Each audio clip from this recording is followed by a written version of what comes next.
In 1805, the 14-year-old Carl Czerny, fresh from his studies with Beethoven, made a Harmoniemusik arrangement of his teacher's Septet Opus 20, which lay apparently unperformed until 2018. One reason for this neglect may be the extreme nature of the instrumental writing. In particular, the first clarinet part incorporates much of the original violin line, and thus poses a particular challenge to the player because of its unusually high tessitura. While preparing this arrangement for performance and recording, I had to decide whether Czerny's writing was that of an inexperienced boy, betraying a poor understanding of the wind music idiom, or an insight into contemporary attitudes to the clarinet. Should the part be edited to make it more idiomatic, or should our notions of the idiom of clarinet playing be altered to account for this arrangement? And if the latter, how could it be realised convincingly in performance, given the gap between the sound worlds of the violin and clarinet? In this paper, I discuss the challenges of Czerny's arrangement from a clarinetist's perspective and place his writing in the context of evidence of how the range of the clarinet was viewed in the late 18th and early 19th century. Carl Czerny was a student of Beethoven's between 1802 and 1804, and by 1805, Beethoven had entrusted him with making the piano reduction of the score of his opera Leonore. Beethoven's Septet was a much arranged piece. It exists in numerous versions for other instrumental combinations, including Beethoven's own reworking as a trio for clarinet, cello and piano. But there's no record of why Carl Czerny made his arrangement for wind sextet. Czerny's version exists in what appears to be a working draft score, and there's no evidence that it was published, unlike a later version for wind nonet by Drzeżecki. The lineup is a common one. It's the harmony sextet of 2 clarinets, 2 horns and 2 bassoons, which is actually the same as the lineup for Beethoven's own wind sextet, Opus 71. However, this arrangement is not a standard Harmoniemusik. There are some important differences. It treats the instruments much more independently than most Harmoniemusik of this time. It places very high technical demands on all 6 players, and being an arrangement of Beethoven's Septet, it's a long piece. It's around 40 minutes long. In order to understand the particular challenges that this arrangement poses to the clarinetist, particularly playing on the instruments of Beethoven's time, it's important to have some background on the clarinet at this time and how it works acoustically. So the German classical clarinet, although it has some differences from the modern clarinet, being made of boxwood and having a different layout of keys, is acoustically the same instrument in the sense that it's a closed cylindrical pipe. It has the same potential range as the modern clarinet, which is based on the manipulation of the harmonic series. The slide shows a standard harmonic series based on the note C. As you can see, the harmonics get closer together as you go further up the harmonic series, and it's for this reason that natural brass instruments, which only have access to these harmonics, tend to have their parts written in the upper part of the series when they're playing melodically, so they can access almost a full diatonic scale of notes. Woodwind work with the same basic principle, with the exception that they essentially have access to a harmonic series built on every length of tube they can provide. So the more holes you cover on a woodwind instrument, the longer the tube gets, and each time you get a different harmonic series to work with. So you have a new overtone series for every tube length. Now the flute and the oboe, because of their acoustic properties, for each tube length you have all the notes of the harmonic series. The clarinet is different acoustically because it's a cylindrical closed pipe, and the clarinet only accesses the uneven harmonics. So that means that the clarinet doesn't overblow at the octave like the flute and the oboe does. Instead, it gives the instrument multiple distinct registers, which are more than an octave in size each. And that's the second part of the slide shows these registers. So you have the Chalumeau register, which is the low notes, what clarinetists refer to as the throat register, which is the highest part of the basic tube. Then by overblowing the overtones of the Chalumeau register, you get the clarinet register, and then you proceed into the altissimo register, which is when you're accessing the higher part of the harmonic range. Each of these registers have clear tonal characteristics. The challenge of the first clarinet part in Carl Czerny's arrangement of Beethoven's septet stems from the fact that the first clarinet part absorbs an awful lot of the original violin part from the original piece. Now, of course, the violin has a much larger range than the clarinet, goes much higher traditionally.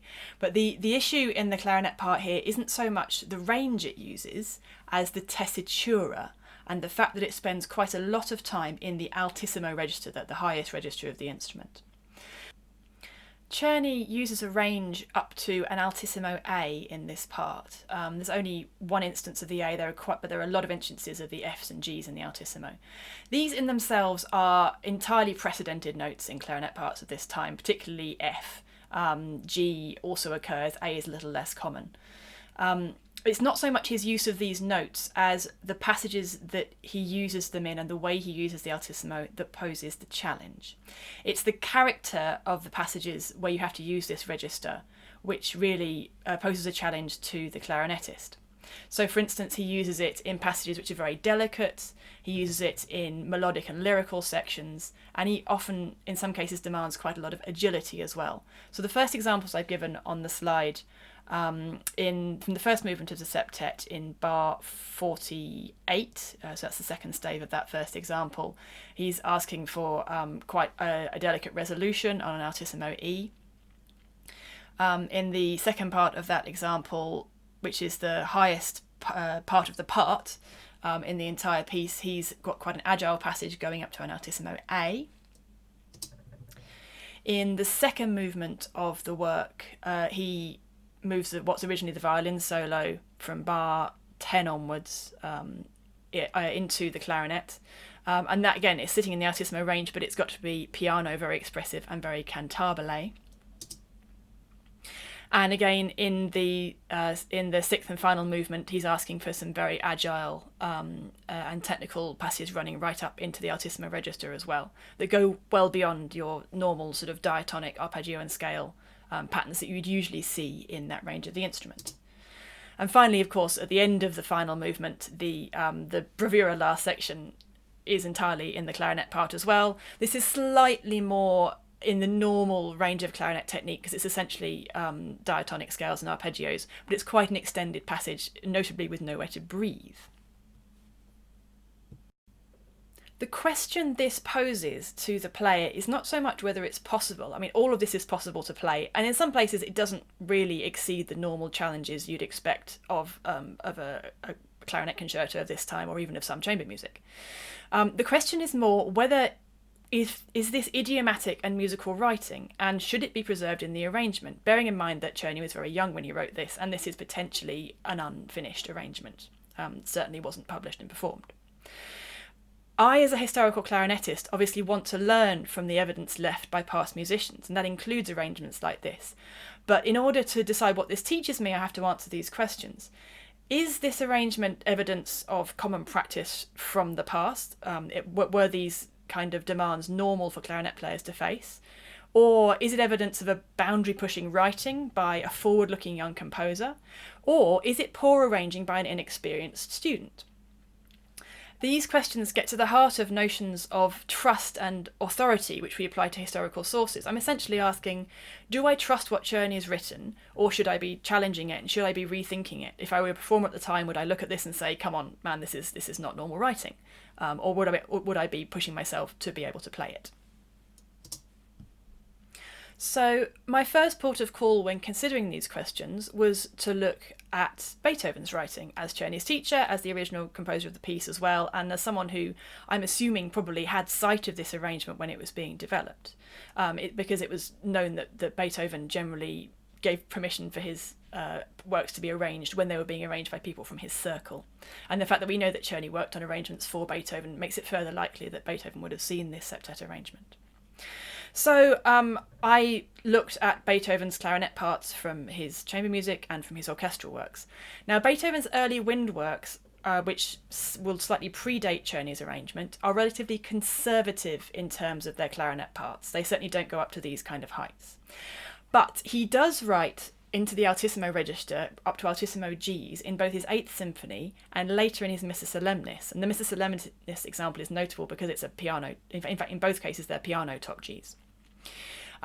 Early parts and scores of the Eighth Symphony show that it was probably considered extreme and optional for players, because in each case the final top G of the trio, the final piano G, is given with an option to put it down an octave.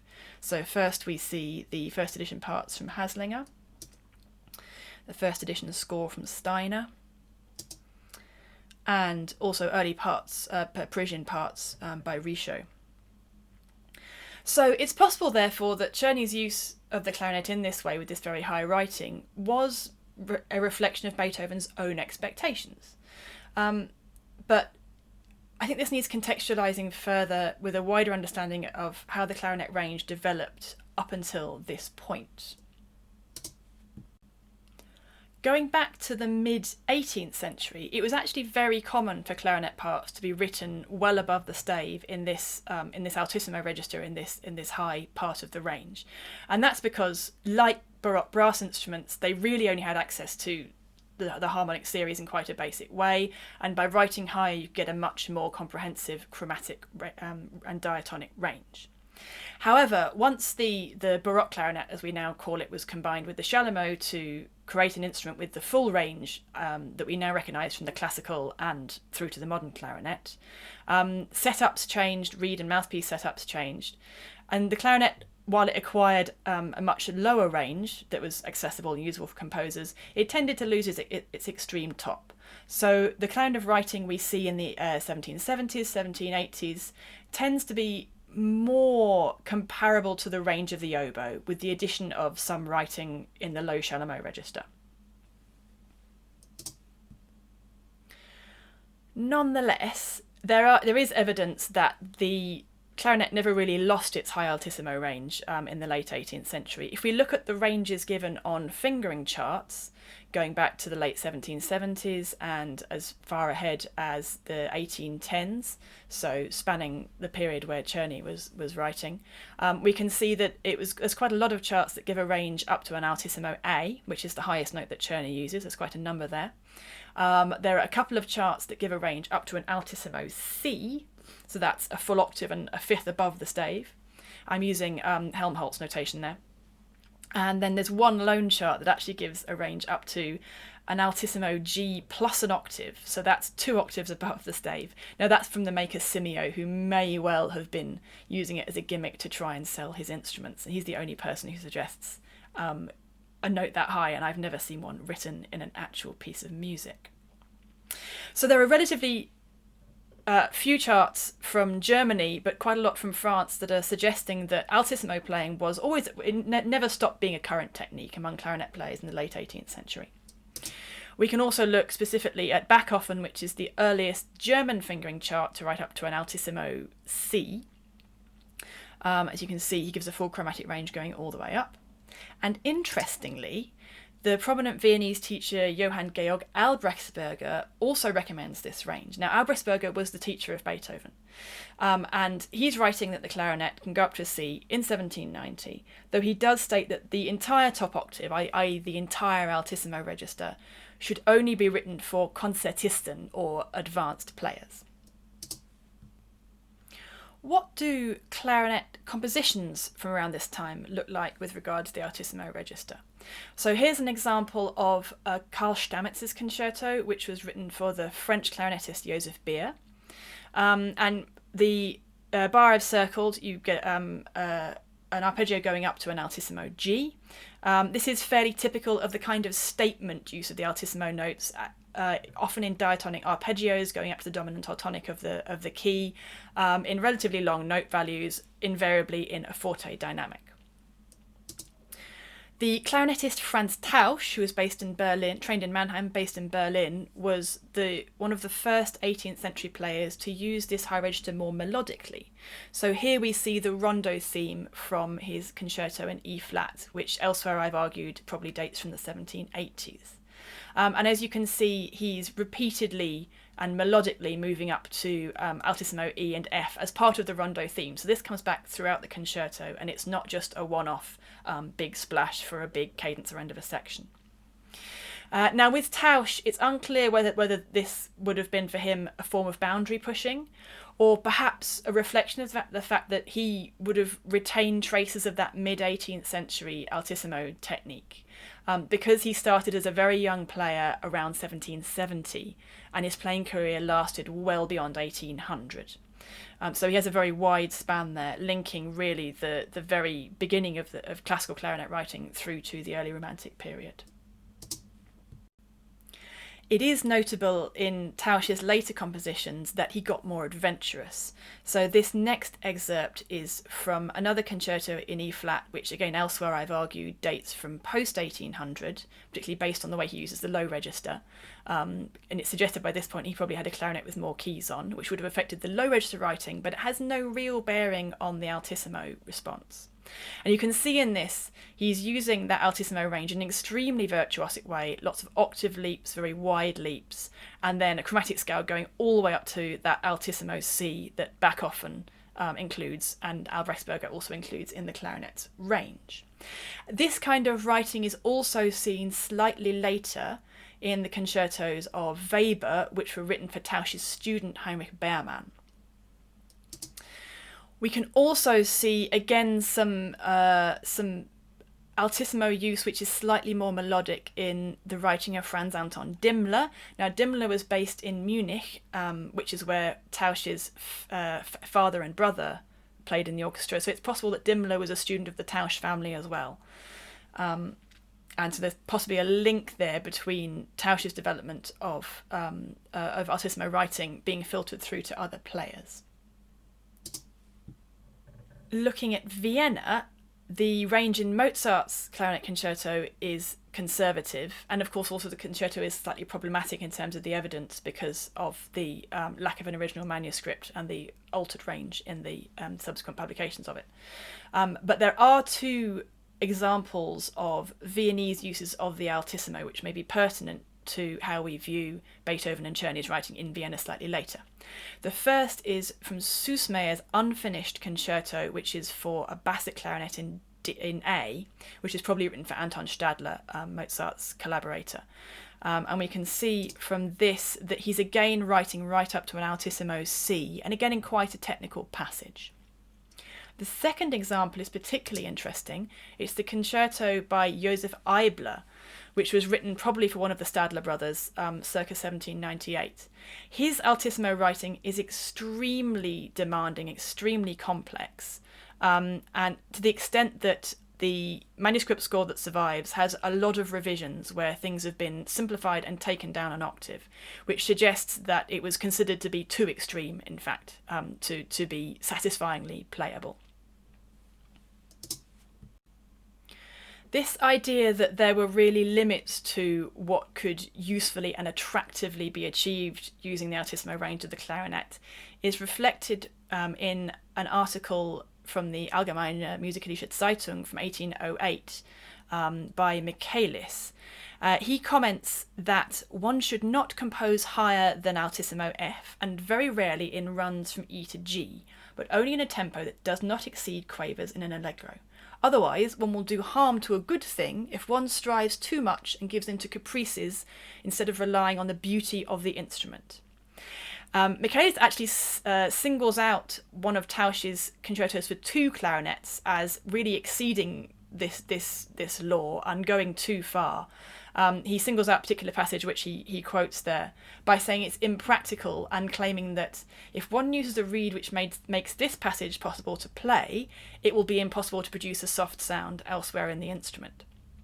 Now this point is quite interesting. There's the section from the Tausch concerto that he cites. This point is quite interesting, this suggestion that perhaps you had to have a special reed set up for this kind of altissimo work, and that prompted me to think about that a little bit and look at 18th century and early 19th century writings on clarinet reed design. Unfortunately, or perhaps in a fair reflection of the practice of the time, writings such as Bachofen, which I have screenshotted here, tend to be quite vague about mouthpiece and reed design.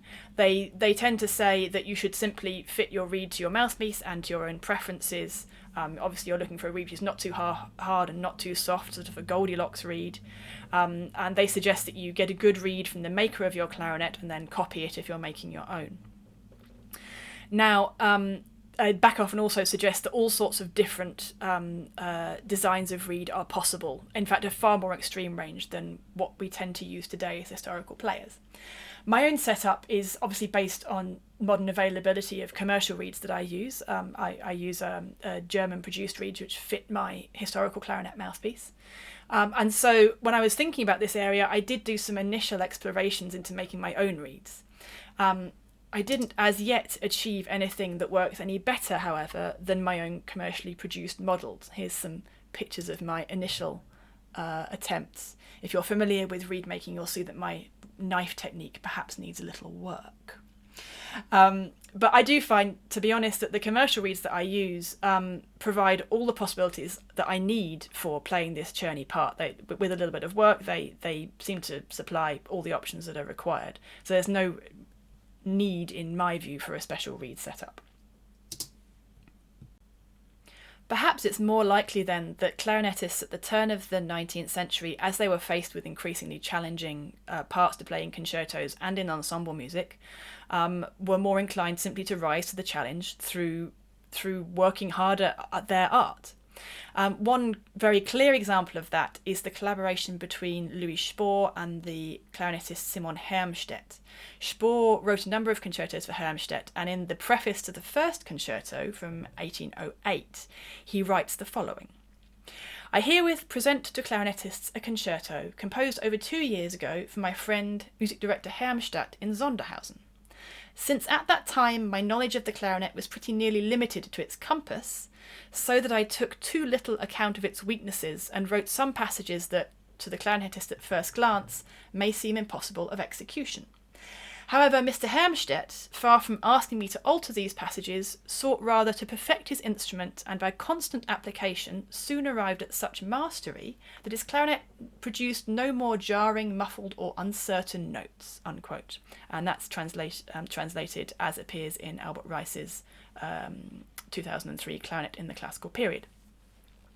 So we've got one clear example of Hermstedt being presented with some writing which was, to be honest, unidiomatic, didn't take account of what was normal for clarinet writing. But instead of asking for Spohr to change the concerto, he simply raised his game and found ways to make it possible. Two things start to become apparent then when looking at this wider selection of evidence. One is that the range in which Czerny is writing was well established within clarinet technique well before the septet arrangement was made, and was a relatively normal part of at least concerto writing. The other thing is that you've got an emerging aesthetic in the early 19th century around exactly this time, as evidenced by Hermstedt, of players really wanting to expand their use of that register and push what was possible in it. So no longer simply using it for statement cadential arpeggios, but using it as for bravura and for lyrical passages as well. So what are the specific challenges then that I was dealing with when I was preparing this part for performance and recording? As well as the technical demands of the music, the fact of playing an arrangement adds a further layer of challenge. So I'm not simply contending with the limitations of my own instrument, but also with the identity of the music itself. It's not possible for me or my audience to forget the sound of the violin in this music. The characteristics of the violin's upper register are entwined with our idea of the music's character. And so my choices were always in dialogue with that expectation. So there's one clear example of that from the first movement, which I showed earlier and which I'll now return to with audio examples. And that's this passage around bar 48 in the first movement. So you're in a crescendo, but still in a relative piano in the altissimo register, this very delicate passage going up to altissimo E and F. This for me is a passage where is what we might call an unmarked example of high register playing. So marked being where you want to notice that this is high and virtuosic, unmarked where you don't, where it's not a feature of the music to notice that it's high. It's not so particularly high or difficult, but I definitely in preparation had to take quite a lot of care to try and develop what I wanted, which was a sort of a silvery character of the violin in that register, and also to phrase away from the top note, so to keep this as a really delicate statement. And I'll just play the example of how that turned out in practice.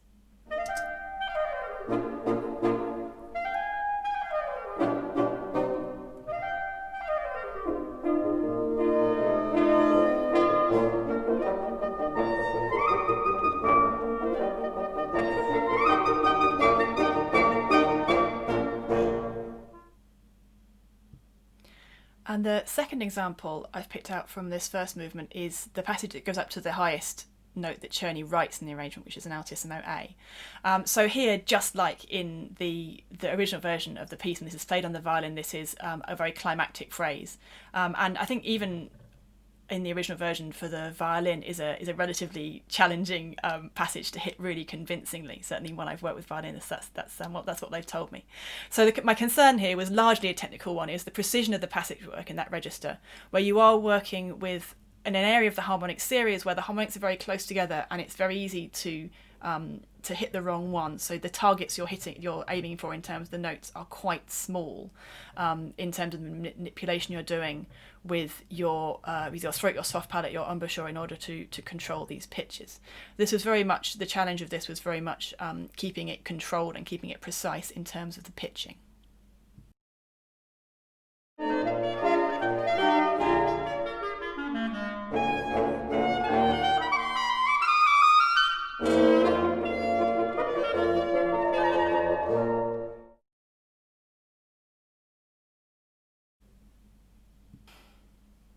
The second movement presents quite a different challenge in terms of Czerny's altissimo writing. So the movement opens, as in the original, with the 8-bar theme in the clarinet, in the throat and lower clarinet register. But then in bar 9, where normally the violin would take over with the theme an octave higher, it remains in the clarinet part. Now, sometimes when Czerny does this, he puts the clarinet version of the theme in the second clarinet and the violin version in the first clarinet, so at least you have the contrast of two players and the spatial contrast in the group. But in this case, it's all in the same part for the same player. The challenge of the altissimo version is, again, on the violin, you're in this very silvery, delicate sounding range of the instrument, or you can be, whereas in the clarinet you're sitting right up into the altissimo, and this is definitely a kind of altissimo writing which you do not commonly see in clarinet parts at this time. This is one of Czerny's more extreme deviations from normal practice. So my concern here was to maintain again the control of the sound right up to the peak of the phrase. There's an additional complication in the last part of the example in bar 13-14, where he has a horn line coming in, and the horn at this point is also operating in a very delicate part of the harmonic series, where they have they're pitching on harmonics which are naturally a little low of where equal temperament tuning would be. So there's, as well as negotiating the delicacy of my line, I'm also thinking about matching the unequal intonation, unequal temperament, as it were, of the horn in this passage as well, and trying to keep it all within a relatively piano dolce sound world, despite the fact that we're in this register with an increasingly thickening texture.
one passage in Czerny's arrangement required a little bit more deviation from what he'd written than any of the others in terms of the altissimo writing. So in the fifth movement, the scherzo, he wholesale transfers the quaver arpeggio movement in from the first violin part once again into the first clarinet. And this poses a real problem because the speed of the movement, particularly if we, assuming we take it at the molto and vivace character that this movement is intended to have, this quaver movement is beyond the reach of what clarinetists call single tonguing. So ta ta ta ta ta, the normal standard tonguing technique for the clarinet at this time. Unlike other woodwind instruments, multiple or double tonguing, where you use two syllables, such as teka teka teka teka, is not documented in any clarinet treatises of this period, though it may be that they used it. However, even if you do use multiple tonguing in this passage, it's simply not possible to use it right up into the altissimo range where Czerny is writing these doubled quavers. Because of the tongue position that multiple tonguing necessitates conflicts with the way that you produce those notes. So it's even expert multiple tonguers can't really do that kind of multiple tonguing right up on those top E's and G's. So, although I did work on options for multiple tonguing parts of this passage, the compromise solution I came up with was actually to change the rhythmic patterns in it. So in the end, I went for, rather than trying to literally imitate the doubled quavers of the violin, I put something in place that would match its place in the texture. My concern here was also that when the violin does this, again, it's an unmarked characteristic. So you're not sitting there thinking, oh my god, the violin's playing incredibly fast notes all over the place, isn't that virtuosic? You're just hearing a relatively subtle and fleet doubling of the notes. Whereas if the clarinet tried to do it, it would obliterate everything else. It would become the main feature, which this line really isn't supposed to be, particularly because, of course, it's shadowing the main theme. So what I came up with instead was to double some of the notes using normal single tonguing and play others as crotchets to give a sort of a similar fleet effect, but not to dominate the texture too much.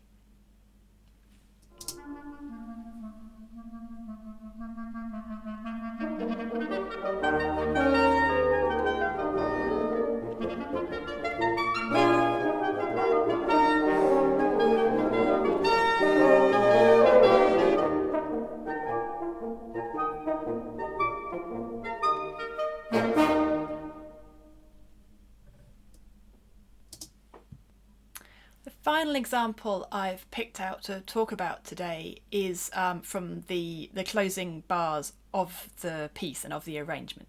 And it shows two different uses of the altissimo again in the way that Czerny has transferred the violin part. So the first in the first few bars that I've excerpted here are these minims up on altissimo E and F. This is absolutely where you would expect to find this range of the instrument. It's a strong cadential figure, you're high in the register, and it makes total sense, and it's actually incredibly satisfying to play. But in the passage that follows, where he's transferred over the triplet passage from the violin, you've got a lot of altissimo work then in this very fast triplet movement. Now, this, in its technical demands, is very much in keeping with the direction that clarinet writing was going in at this time. It's quite similar to what you might find in a Weber concerto, for instance. Nonetheless, it does pose some challenges. Obviously, in this, what I'm thinking about is making sure I produce those altissimo Fs with a lot of rhythmic incision because they're the top of the phrase, but still blended within the overall gesture of these tumbling scales, because of course on the violin you wouldn't be getting a big change of register sense there. There's also the fact that Czerny has transferred the passage wholesale, and whereas violinists don't need to breathe, clarinet players do. So again, I did come up with a solution here in that we came up with the option of having the second clarinet cover some portions of this passage to make breathing space for me, so that I could deliver the end of the passage with the amount of energy and control that it really merited. So this is how it sounded, and I hope you agree it makes a satisfying conclusion to the piece.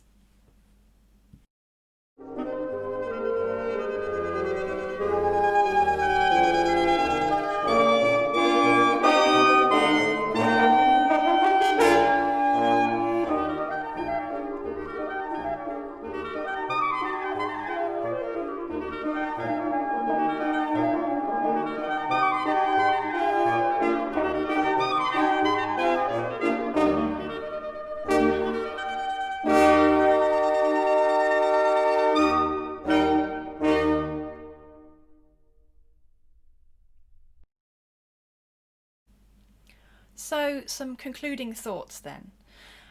In conclusion, Czerny's writing in this arrangement, when you look at the broader historical context of how the range of the clarinet was viewed at this time, isn't far out of line with what others were asking of the instrument, and certainly in the direction that writing was going, particularly in concerto writing by composers like Spohr and Weber and Tausch.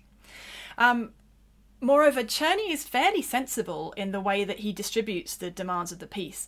So the most extreme writing is reserved for dramatic moments. And he does, the effect of the piece anyway, is that the burden of stamina through the work is quite well balanced, because the really demanding stuff comes in the first and second movements. That's when you need the most fine control and agility in the altissimo. And as you get towards the end of the piece, where in concert inevitably your muscles are tiring, the demands aren't quite so extreme as they are in those first two movements. So actually it works quite well from the experience of playing it. It's certainly, playing this piece has put Beethoven's Top G in the Eighth Symphony into a different context for me. I think most clarinetists often view it as quite an extreme and kind of demand to place on the player. But actually, if you're used to playing in this way on these instruments, then it seems less out of the blue, it seems more precedented. However, there is a difference between writing stunt clarinet part for a specific player, in the way that Tausch did when he was writing it for himself, and putting this stuff out for general consumption. And it's possible that the demands that Czerny places on the first clarinet in this arrangement are perhaps the reason why it wasn't taken through and published and performed. My approach to preparing the arrangement, therefore, has not been one of slavishly following the printed page of a work that's clearly under development and to a certain extent a little bit experimental. I also haven't tried to recreate Beethoven's original version as closely as possible. Rather, I've taken an approach similar to that I would if I were working with a living composer. So, expanding my capabilities to reach the challenges where possible, suggesting alternatives where necessary, and generally being guided by what makes the most desirable effect in performance. So in a way, this has been a composer-performer collaboration just removed at the distance of a couple of centuries, with a bit of historical research to bridge those gaps between how I think Czerny and perhaps even Beethoven might have reacted to the options that I was choosing from. Thank you very much.